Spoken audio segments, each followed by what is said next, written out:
주님의 부르심 따라 하나님 믿으세요? 그냥 떠납니다. 믿으신다고요? 좋아요. 그럼 두 번째 질문입니다. 그 하나님이 어떤 분인지 지금 당장 옆 사람에게 설명할 수 있으신가요? 어때요? 막연하시죠? 저도 그랬어요. 잘 모르는 신을 믿는다는 건 신앙이 아니라 미신 같은 기대감일 수 있습니다. 오늘 창세기를 통해 그 막연한 부분을 같이 풀어보겠습니다. 생각보다 엄청 재밌어요. 그럼 가볼까요?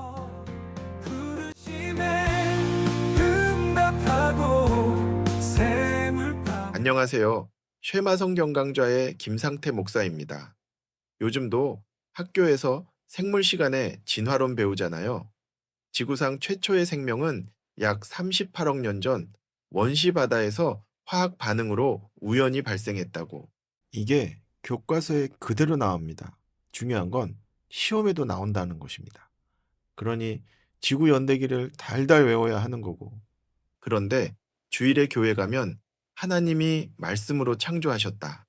이런 얘기 들으면 헷갈리는 겁니다. 학교 갈 때는 진화론, 교회 올 때는 창조론. 우리 아이들이 이중생활 아닌가요? 오늘 이 간격을 좀 좁혀드리려고 합니다. 그냥 믿어가 아니라 이성적으로 납득이 되게끔 설명해 볼랍니다. 창세기가 던지는 질문이 뭔지 아시나요? 이 우주는 왜 있는가? 나는 누구인가? 왜 세상은 이렇게 고통스러운가? 이 모든 것은 어디로 가는가? 이 네 가지에 대한 답을 하나하나 찾아가 보겠습니다. 첫 번째는 하나님은 계시는가? 입니다. 논증에 들어가기 전에 중요한 전제 하나만 먼저 말씀드리겠습니다. 16세기 신학자 칼뱅이 이런 말을 했습니다. 모든 사람 안에는 하나님에 대한 감각이 원래 있다고요. 라틴어로 센수스 디비니타티스, 신성의 감각이라는 뜻입니다. 예를 하나 들어보겠습니다. 나는 하나님 안 믿어요. 라고 하는 사람도 길 가다가 차 사고가 날 뻔하면 뭐라고 할까요? 아이고 하나님 감사합니다. 하거나 신이시여 라거나 또 세상이 너무 불공평하다고 느낄 때 자연스럽게 세상에 정의가 없어 라고 하지 않습니까?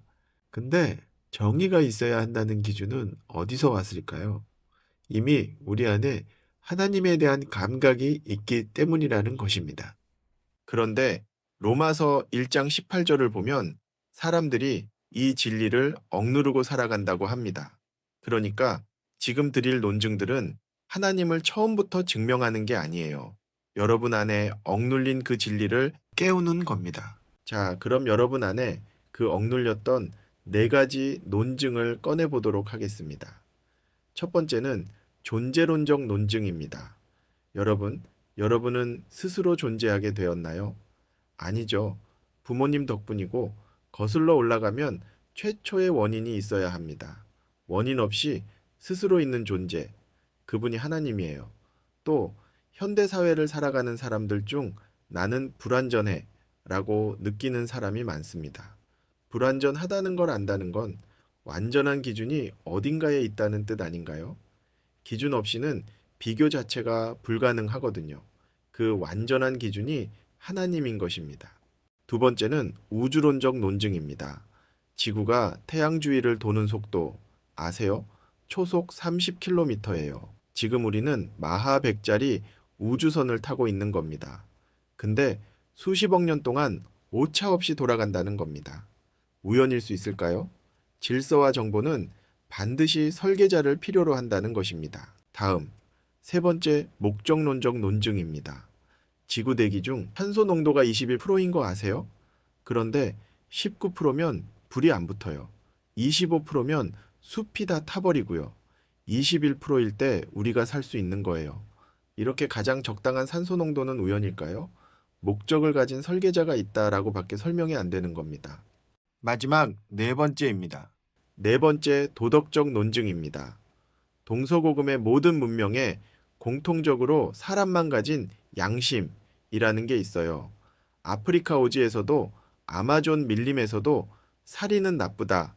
단순히 사회적 약속을 이야기하는 게 아닙니다. C.S. 루이스는 순전한 기독교 변증서에서 이 법칙이 인간이 그냥 만들어낸 취향이나 편의가 아니라고 말합니다. 그리고 이렇게 물어요. 이 보편적 도덕 법칙은 어디서 왔는가? 누군가가 우리 안에 넣어두셨다는 겁니다. 그분이 하나님인 거죠. 자, 이 네 가지가 수학 문제의 답처럼 하나님을 증명하는 건 아니에요. 그런데 적어도 이것만큼은 분명히 말씀드릴 수 있습니다. 하나님을 믿는 것이 비이성적인 일이 아니라는 겁니다. 자, 진화론 얘기 빠질 수 없죠. 핵심만 짚어보겠습니다. 진화론이 맞으려면 중간 단계 화석이 쏟아져 나와야 합니다. A종이 B종으로 변해가는 화석 말입니다. 종에서 종으로 점진적으로 변화하는 화석이 순차적으로 증명되어야 하지만 명확한 증거는 없는 것이 사실입니다. 진화론은 이론이 아니라 가설에 가깝고 그 가설의 답을 찾는 것이 목적이 되어버렸습니다. 이제는 무한대의 시간을 놓고 시간이 충분히 길면 가능했을 것이라고 합니다. 그래서 진화론은 우주의 생성도, 지구의 나이도 계속해서 늘어나는 것입니다. 대표적 논란이 됐던 것이 시조새입니다. 한때 파충류에서 조류로 진화하는 중간 단계라고 교과서에도 실렸는데요. 나중에 시조새가 발견된 같은 지층에서 완전히 발달한 현대적 조류 화석이 함께 나왔어요. 중간 단계가 아니라 독립된 종이었던 거죠. 학교 교과서에도 실렸었지만 지금은 많은 교과서에서 빠졌어요. 그래서 진화론을 창시한 찰스 다윈 본인도 이렇게 고백했었습니다. 왜 모든 지질층과 지층마다 그런 중간 고리들이 가득하지 않은가? 지질학은 분명히 그런 정교하게 단계적인 생물 사슬을 보여주지 않는다. 이것은 아마도 내 이론에 제기될 수 있는 가장 명백하고 중대한 반론일 것이다. 다윈도 중간 단계 화석의 부족 문제가 자기 이론의 가장 심각한 반론이 될 수 있음을 인정했습니다.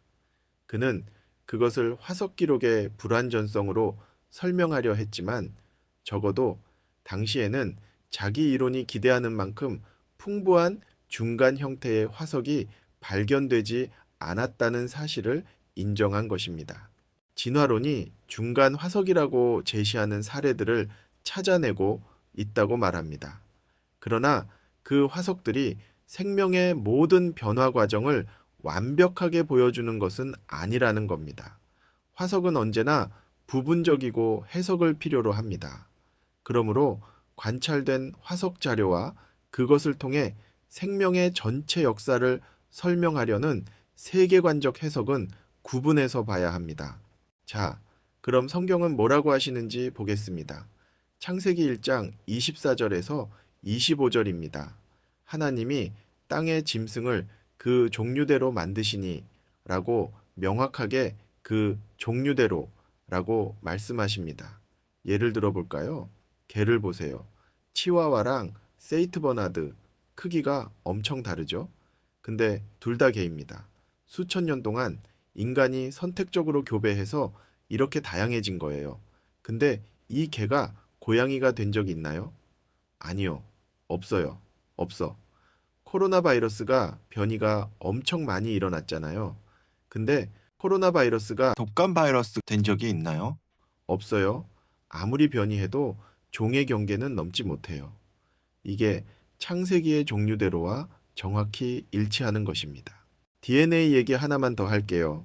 사람의 DNA는 약 30억 개의 염기쌍으로 이루어져 있어요. 이걸 A4 용지에 다 적으면 약 200만 장이나 됩니다. 책으로 치면 수천 권 분량인데 이 안에 눈 색깔, 키, 체질, 손톱 모양, 혈액형까지 다 들어 있어요. 그리고 이 정보가 머리카락 굵기의 10분의 1 크기 세포 하나 안에 담겨 있답니다. 마치 설계도처럼 말이죠. 아직 현대 기술로도 이 정도 초소형 정보 저장 장치를 만들 수가 없습니다. 이 정밀한 설계도가 우연히 생겨날 수 있을까요? 이것을 믿으실 건가요? 이거야말로 큰 믿음이 필요로 한 것입니다. 보세요. 설계도가 있다는 건 설계자가 있다는 뜻과 같은 겁니다. 여러분, 미토콘트리아 이브라고 들어보셨나요? 우리 몸에 있는 세포의 발전소 같은 역할을 합니다. 과학자들이 미토콘트리아 DNA를 추적했어요. 미토콘트리아 DNA는 어머니로부터만 전해지는 유전자거든요. 전 세계 사람들의 미토콘트리아 DNA를 거슬러 올라갔더니 놀랍게도 딱 한 명의 여성으로 수렴됐다는 겁니다. 과학자들이 이 여성을 미토콘드리아 이브라고 불렀습니다. 과학이 성경을 가리키고 있는 거예요. 그래서 성경은 이렇게 말씀하십니다. 히브리서 3장 4절입니다. 집마다 지은 이가 있으니 만물을 지으신 이는 하나님이시라 하신 겁니다. 우리가 성경을 읽을 때 제일 흔한 실수가 성경 전부가 나에게 주시는 말씀이 아니라는 것이에요. 구약에서 이스라엘 백성한테 가나안을 정복하라는 말씀이 나와요. 이걸 나에게 주시는 말씀으로 읽으면 어떻게 돼요? 하나님이 나한테 경쟁자를 이기고 정복하라는 거야, 또는 사업 확장하라고 하시는 거야 하며 자기 상황에 끼워 맞추는 오해를 한다는 겁니다. 예레미야 29장 11절을 보면 너희를 향한 나의 생각을 내가 아나니 평안이요 재앙이 아니니라. 이 말씀을 그대로 내게 적용하면 하나님이 내게 형통한 미래와 성공의 번영을 주신다고 오해할 수 있는 것입니다. 이 말씀은 개인의 성공을 약속하신 것이 아니라 당시 바벨론 포로로 끌려간 유다 백성에게 주신 말씀이라는 겁니다. 앞과 뒤 문맥을 이해해야 이 말씀이 누구에게 하신 말씀인지 이해가 되는 겁니다. 그래서 성경은 이렇게 경고하십니다. 요한복음 5장 39절을 보시겠습니다. 너희가 성경에서 영생을 얻는 줄 생각하고 성경을 연구하거니와 이 성경이 곧 내게 대하여 증언하는 것이니라. 그러므로 성경의 1차 대상은 아담부터 세상 끝날까지 모든 인류예요. 그리고 하나님 입장에서 읽는 것이 필요합니다. 이것을 위해 보다 정확히 이해하기 위해 성경 읽기 7원칙, 언제, 어디서, 누가, 누구에게, 무엇을, 어떻게, 왜, 이 원칙을 파악하며 읽어야 합니다. 우리가 구약을 먼저 읽게 될 텐데요. 구약 구조를 이해하고 가면 구약의 역사가 어떻게 흘러가는지 한눈에 보이실 겁니다. 구약 성경 39권은 따로 떨어진 구조의 이야기가 아니라 하나의 맥을 가지고 이어진 유기적인 구조로 이어져 있습니다. 여러분, 구약의 뜻이 뭔가요? 옛, 언약, 옛날의 한 약속이겠지요. 그렇다고 오래됐다는 게 아니라 신약 이전에 맺어진 언약이라는 뜻입니다. 신약이 있으니 구약은 폐기되었다. 이런 오해하시면 큰일 납니다. 그럼 구약에서 말하는 언약, 즉 이 약속이란 뭘까요? 그냥 복 받는 거? 다 잘 될 거야. 이런 막연한 좋은 약속인가요? 아닙니다. 잘 들어보세요. 마치 혼인 서약처럼 나는 앞으로 이렇게 하겠다. 너는 이렇게 해라. 이렇게 구체적인 약속을 맺은 계약서, 혼인 서약서가 있는 겁니다. 이 약속의 언약을 맺은 곳이 어디라고요? 바로 시내산입니다. 그리고 그 시내산 언약을 기록한 책이 레위기인 것입니다. 아마 교회를 수많은 시간 오가셨어도 이런 얘기 처음 들어보시는 분들 있으시죠? 자, 여기서 중요한 포인트가 레위기라는 겁니다. 한번 따라해 보실까요? 오경의 중심, 구약의 핵심, 이것이 레위기입니다. 이렇게 오경의 중심되고 구약의 핵심인 레위기를 모르고 성경을 이해한다는 것은 어불성설인 것입니다. 그럼 레위기 무슨 뜻인가요? 레위 하는 것은 히브리어로 연합하다는 뜻을 가지고 있습니다. 그럼 감이 오시죠? 하나님과 사람의 연합하는 언약, 이것이 레위기의 뜻입니다. 여러분, 모세오경 들어보셨죠? 창세기, 출애굽기, 레위기, 민수기, 신명기 이렇게 5권을 말하는 것인데 최근엔 그냥 오경이라고 합니다. 레위기를 중심으로 레위기를 본문으로 해서 모세가 마지막 설교하신 내용이 신명기가 되는 것입니다. 신명기에 신은 거듭, 다시 또는 되풀이한다. 이런 뜻입니다. 거듭 말하다, 되풀이하여 말하다. 모세가 죽음을 앞두고 이스라엘 백성에게 마지막 신신당부한 설교입니다. 창세기는요, 애굽에서 세상의 온갖 우상들을 상종하며 익숙해져 있는 어리석은 백성들에게 하나님께서 당신이 누구인지를 계시하신 책입니다. 천지를 창조하시고 타락한 인간을 벌하고 용서하시고 아브라함과 이삭과 요셉을 통해 형통과 생명의 길을 이끄신 그 하나님, 신의 산에서 레위와 언약을 맺은 그분이 어떤 분인지를 기록한 책, 그것이 창세기입니다. 그리고 출애굽기는 책 제목처럼 애굽 탈출만 기록한 단순한 책이 아닙니다. 애굽을 나와 신의 산에 이르러 하나님과 언약을 맺기까지의 과정, 그게 출애굽기입니다. 탈출에 방점이 있는 것이 아니고 레위기라는 언약에 이르는 여정을 기록한 내용입니다. 민수기는요, 영어로 넘버스, 백성의 숫자를 앞에서 한 번, 뒤에서 한 번 기록해서 민수기 했지만 중요한 것은 훈련입니다. 어떤 훈련일까요? 신의 산 언약의 내용을 가지고 지키며 살아보는 훈련.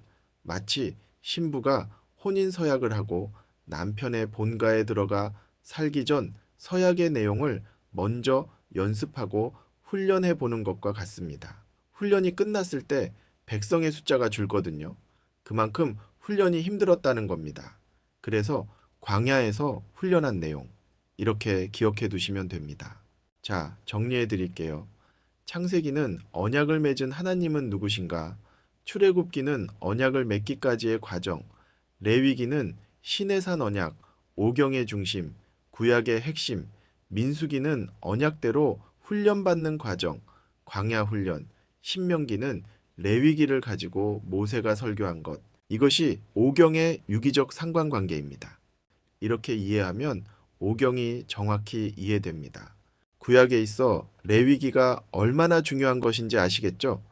레위기를 또 다른 말로 율법서라고도 하지요. 이렇게 광야에서 연습하고 훈련한 율법을 가지고 가나안 땅에 들어가 이스라엘 백성들이 살아낸 이야기를 기록한 책들을 바로 역사서라고 하는 겁니다. 역사서에는 여호수아, 사사기, 룻기, 왕상하, 대상하, 스가랴, 느헤미야, 에스더가 있습니다. 그런데 이 역사가 그냥 시간 순서를 적은 그런 역사서가 아니라 훈련한 내용을 가지고 살아낸 이야기라고 했잖아요. 그러니까 더 정확히는 율법을 잘 지켰는지 못 지켰는지를 기록한 것입니다. 그럼 잘 지켰나요? 잘 못 지켰죠? 네. 우상숭배를 하고 재물을 탐하고 성적 타락과 정의와 공의가 무너지는 죄를 범하는 거죠. 그러면 하나님이 어떻게 하셔요? 벌을 내리시겠죠? 아니요. 하나님이 약속을 지키지 않으십니다. 죄를 지어도 바로 벌하지 않으시고 선지자들을 보내서 혼내시기 전에 경고하시는 겁니다. 회개하라, 우상을 버리고 돌아오라. 이것이 선지서 또는 예언서라고 하는 책들인 것입니다. 이해가 되시죠? 예언서에는 이사야서, 예레미야, 예레미야애가, 에스겔, 다니엘, 호세아, 요엘서, 아모스, 오바댜, 요나서, 미가서, 하바국, 스바냐, 학개, 스가랴, 말라기입니다. 그런데 이 책 제목의 선지자들 말고도 더 있습니다. 엘리야, 엘리사, 아히야, 오뎃, 아사랴, 스마야, 미가야, 에후, 나단, 잇도, 하나니, 야하시엘, 엘리에셀, 홀다, 이렇게나 많은 선지자들이 있다는 건 뭐다? 그만큼 잘 못 살고 있었던 겁니다. 그런데 이런 가운데에서도 가끔 말을 잘 들어 복을 받는 사람들이 나와요. 그러면 입에서 뭐가 나오죠? 네, 시와 찬미가 나오는 겁니다. 그래서 시가서 또는 지혜문서로 욥기, 시편, 잠언, 전도서, 아가서가 나오는 겁니다. 시가서는 5권인데 예언서는 17권이에요. 책의 숫자만 봐도 알 수 있습니다. 순종한 기록보다 불순종에 대한 경고가 훨씬 많다는 걸. 그만큼 하나님이 오래 참으셨다는 거고 끝까지 돌아오기를 기다리신 거예요.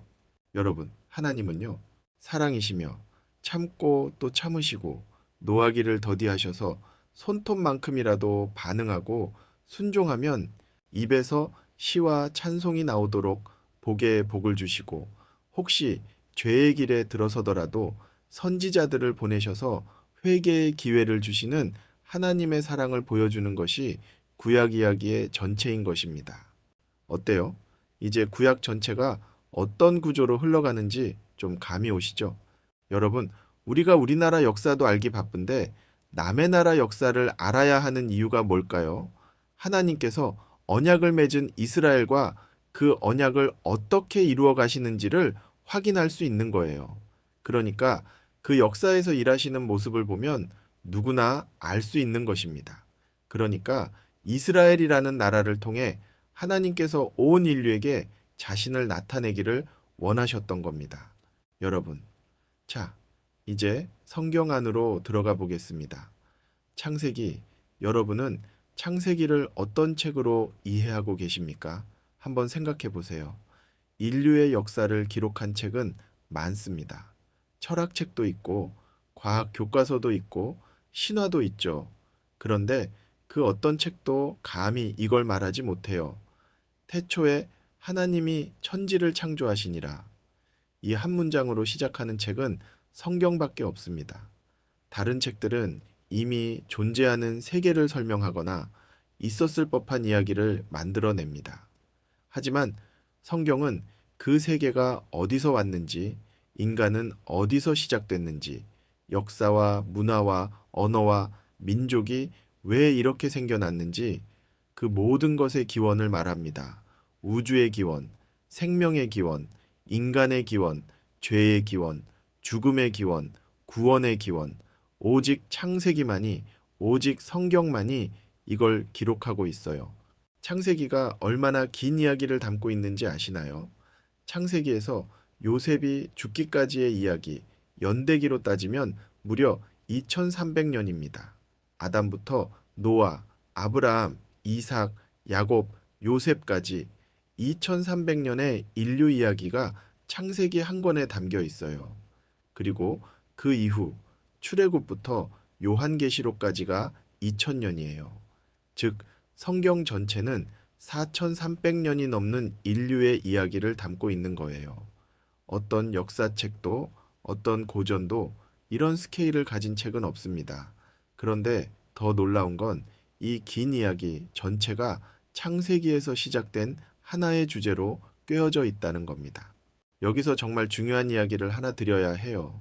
많은 분들이 신앙생활을 시작하면서 이렇게 배우십니다. 예수님을 믿으세요. 그러면 구원받아요. 맞습니다. 맞는 말이에요.